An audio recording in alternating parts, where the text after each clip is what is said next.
Mpendwa mtazamaji, siku ya Alhamisi, karibu katika tafakari ya neno la Mwenyezi Mungu. Tafakari yetu tunaipata kutoka katika Injili ile ya Mathayo, sura ile ya 13, aya ya 47 hadi 53. Nitaisoma.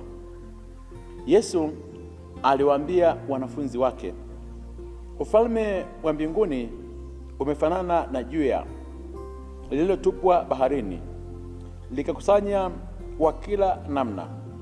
Hata lilipojaa, walilivuta pwani, wakaketi. Wakakusanya walio wema vyomboni, bali walio wabaya wakawatupa. Ndivyo itakavyokuwa katika mwisho wa dunia. Malaika watatokea, watawatenga waovu mbali na wenye haki, na kuwatupa katika tanuru ya moto. Ndiko kutakuwako kilio na kusaga meno. Yesu aliwauliza, mnayafahamu hayo yote? Wakamwambia, naam. Akawaambia, kwa sababu hiyo kila mwandishi mwenye elimu ya utume ya ufalme wa mbinguni amefanana na mtu mwenye nyumba atoaye katika hazina yake vitu vipya na vya kale. Ikawa Yesu alipomaliza mifano hiyo, alitoka akaenda zake. Neno la Bwana. Sifa kwako, Kristo. Mpendwa mtazamaji, ni wiki sasa inakwenda, Yesu Kristo anafundisha habari za ufalme wa mbinguni kwa mifano. Ufalme wa mbinguni ambao alisema sehemu moja, utafuteni sana kwanza ufalme wa mbinguni na mengine yote mtapewa kwa ziada. Ufalme wa mbinguni ni hali ambayo inamtambulisha Mungu kwamba yeye ni mfalme, na Yesu Kristo ambaye ndio mfalme wa wafalme kwa kumwaga damu yake pale msalabani, amemnunulia Mungu watu wa kila kabila, lugha, jamaa na taifa, nao wanamfuata. Kwa kitendo hiki cha kumwaga damu yake amemnunulia Mungu, amelipa ule uovu ambao shetani alikuwa amewashika watu, amelipa kwa damu yake.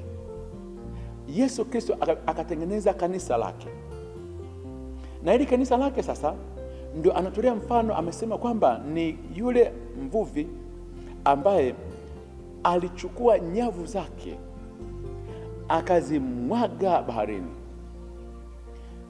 Zile nyavu baada ya kuingia baharini zikakusanya viumbe vya kila aina, na akaanza kulivuta kuja pwani, kwamba Yesu Kristo, bahari ndio dunia, amerusha juya lake, amerusha nyavu zake, ameirusha baharini.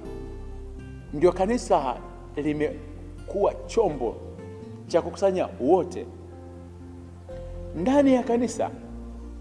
Kwa mfano huu anaotoa Yesu kwamba kuna wema na wabaya wamevutwa na yeye.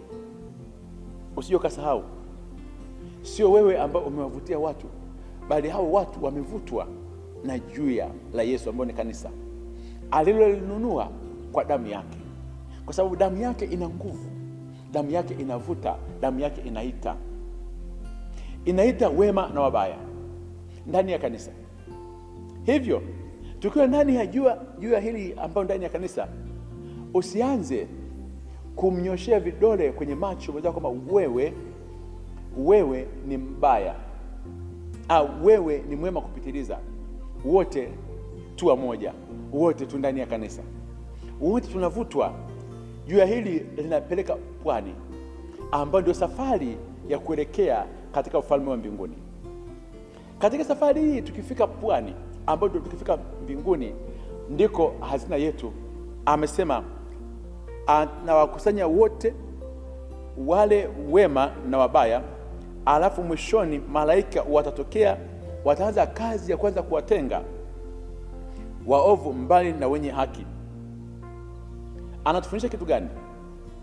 Sasa hivi tukiwa ndani ya kanisa, katika maisha haya, usithubutu kumtenga mtu kwa sababu ya tabia yake,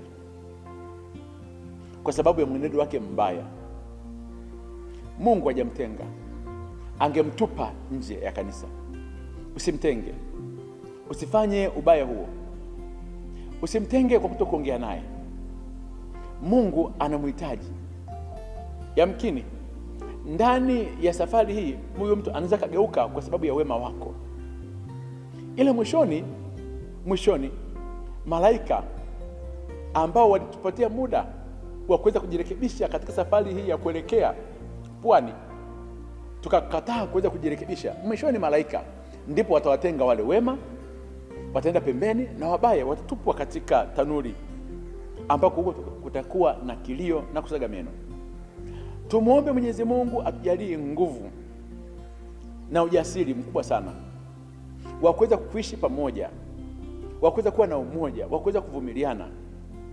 Mungu atujalie moyo wa huruma wa kutokuwahukumu watu wengine katika muonekano wake wa nje.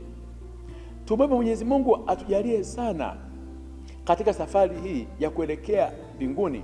Tudumu ndani ya kanisa, usije ukatoka nje ya kanisa, kwa sababu kanisa hili linavutwa, linaongozwa na Roho Mtakatifu katika kutupeleka wote huko mbinguni. Akubariki na kulinda Mungu Mwenyezi, Baba na Mwana na Roho Mtakatifu. Amina.